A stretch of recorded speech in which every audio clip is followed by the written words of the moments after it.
God's messenger, Jonah and the big fish, from Jonah 1 through 4, and Hebrews 1, 1 and 2. God had a job for Jonah, but Jonah didn't want it. Go to Nineveh, God said, and tell your worst enemies that I love them. No, said Jonah, those are bad people doing bad things. Exactly, God said. They have run far away from me, but I can't stop loving them. I will give them a new start. I will forgive them. No, said Jonah, they don't deserve it. I'll run away, Jonah said to himself, far away. So far away that God won't be able to find me. Then I won't have to do what God says. It's a good plan, he said, because as far as he knew, it was a good plan.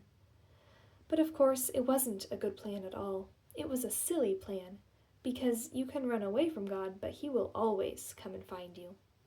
Jonah went ahead with his not very good plan. One ticket to not Nineveh, please, he said, and boarded a boat sailing in the very opposite direction of Nineveh.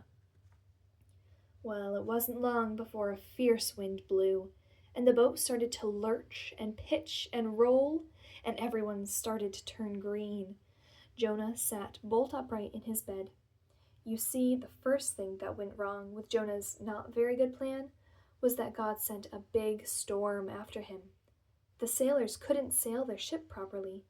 We're sinking, they screamed, and started throwing everything overboard, suitcases, food, whatever they could find. By now, Jonah knew that the storm was his fault. Throw me in instead, he shouted to the sailors, and the storm will stop. The sailors weren't sure. It's the only way you can be saved, Jonah cried.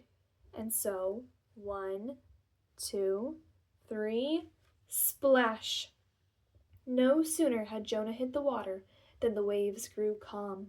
The wind died down and the storm stopped. Just then, when Jonah thought it was all over, when he was sure he was going to drown, God sent a big fish to rescue him. The fish swallowed Jonah whole in one big gulp. Jonah must have thought he had died. It was so dark in there, like a tomb. But then he smelt the rotting food and felt the slimy seaweed and knew he wasn't dead. He was in the belly of the fish. Sitting there in the darkness for 3 whole days, Jonah had plenty of time to think. Pretty soon he realized his plan was, well, a very silly plan indeed. He was sorry for running away. He prayed to God from inside the great fish and asked God to forgive him. After 3 days, the fish spat Jonah safely out onto a sandy beach. Just then, Jonah heard someone calling his name. Go to Nineveh, God said. And this time, Jonah said yes. He went straight to Nineveh and told everyone God's wonderful message. Even though you've run far from God, he can't stop loving you, Jonah told them. Run to him so he can forgive you. The people of Nineveh listened to Jonah, and they started loving God. They learned to do what God said and to stop running away from him, just like Jonah. Many years later, God was going to send another messenger with the same wonderful message. Like Jonah, he would spend 3 days in utter darkness, but this messenger would be God's own Son. He would be called the Word, because he himself would be God's message. God's message translated into our own language. Everything God wanted to say to the whole world in a person.